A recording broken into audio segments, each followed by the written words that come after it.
Adam here with Brooksaw Antiques. Today we have this 1966 Hermes 3000 vintage portable typewriter. I'm going to show you how to use the functions and make sure they all work. Made in Switzerland and the best typewriter of all time, also known as the Bentley of typewriters.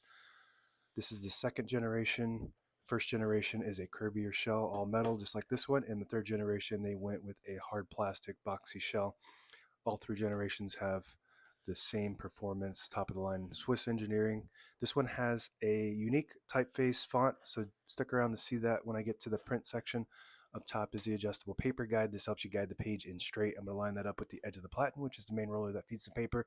And this is the paper support arm that flips up from the back. This is the paper bale that sits on top. It's got two adjustable rollers, a scale, and the margin indicators in red on each side. To set the margins, it has lighting margins, so you just put the, right now it's close to the edge, but if you wanted it closer to the middle, you just put the carriage to where you want it and then flip this lighting margin to, it sends it to that spot.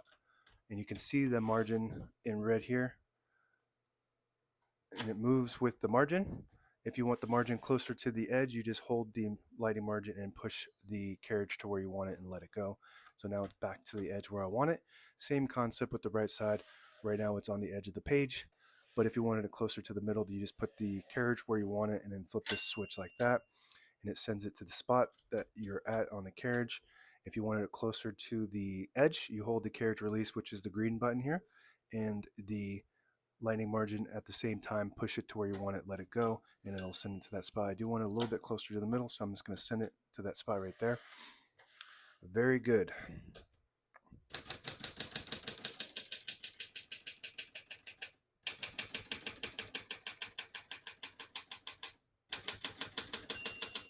Once you hear the bell, you're near the end of the margin. Hit this line space, get you back to the beginning, and skips 1.5, or 2 spaces. We have it on 1.5 right now, but if you want it on single, you just flip the switch back to the 1. There's an indicator on there that tells you 1, 1.5, or 2. And that just skips 2 half spaces when you have it on 1. When you have it in the middle, it skips 3 half spaces. When you have it on 2, it skips 4 half spaces. We're going to keep that on the 1.5, which is 3 half spaces. And I don't know if I'm on the correct line, but I'm just going to guess.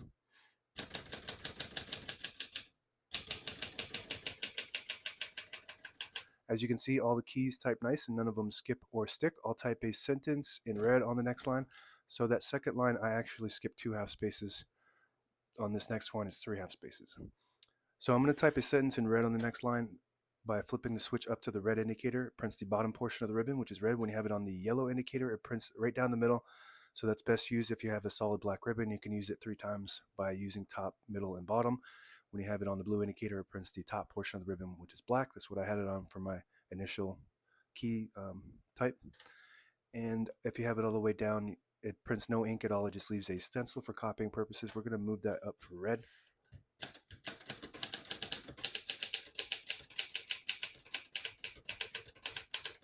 Beautiful.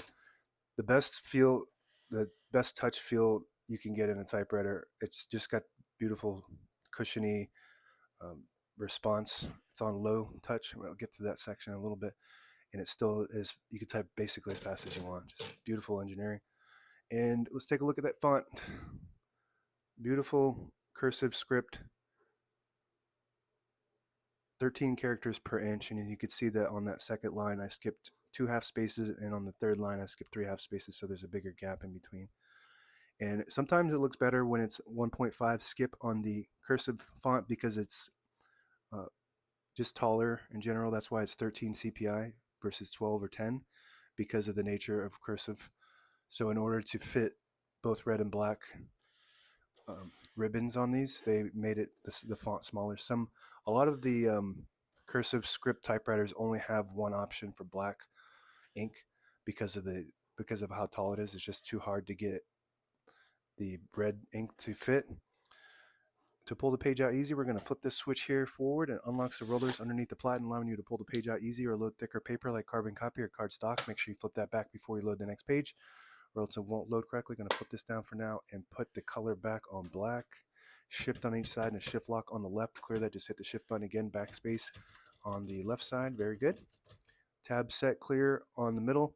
Right now we have tabs set on 10 space intervals.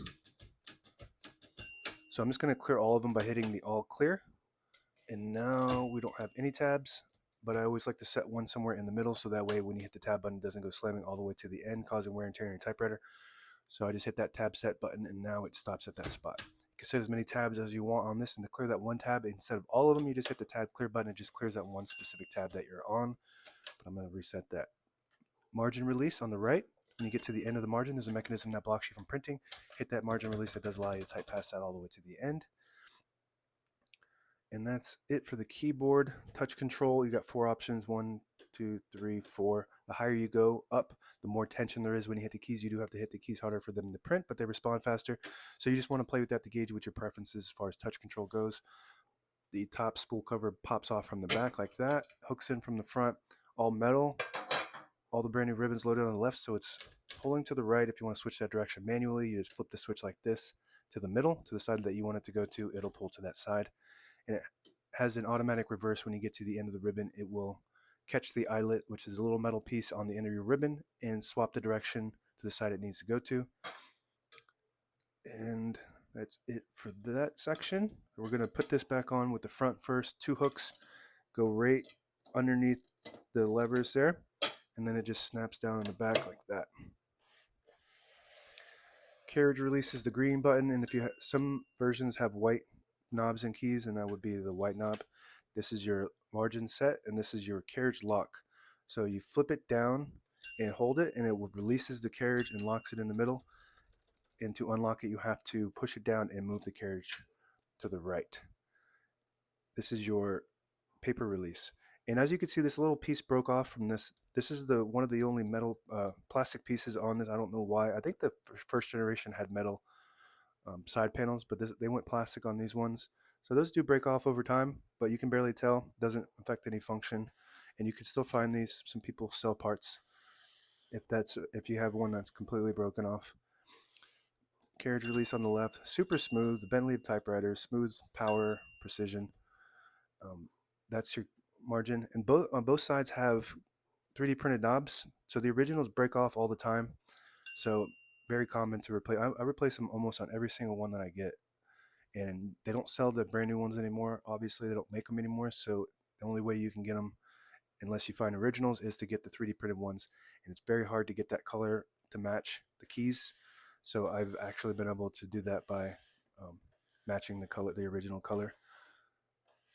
And that's it. Now available on brooksawantiques.com or eBay or Etsy. Search Brooksaw Antiques.